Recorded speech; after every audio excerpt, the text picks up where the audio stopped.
Lagi mo lang isaisip na hindi mo makakamit ang tagumpay hanggat hindi mo nararanasan ang dagok ng buhay.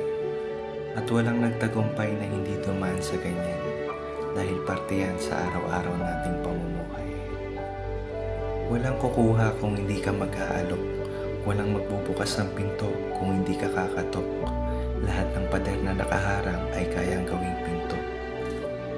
Dadalhin tayo sa kung ano ang iniisip natin. Ang kasiyahan ay hindi mo mahahanap kung hindi mo hahanapin.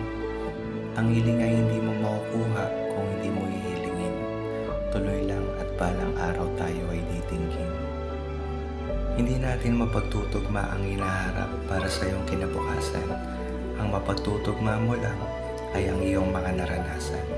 Gawin mo itong pundasyon para manatiling matatag papunta sa magandang kapalaran. Hindi mahalaga kung ilang beses tayong patumbahin ng buhay. Ang mahalaga ay kung ilang beses kang bumangon para makamit ang tagumpay. Huwag kang susuko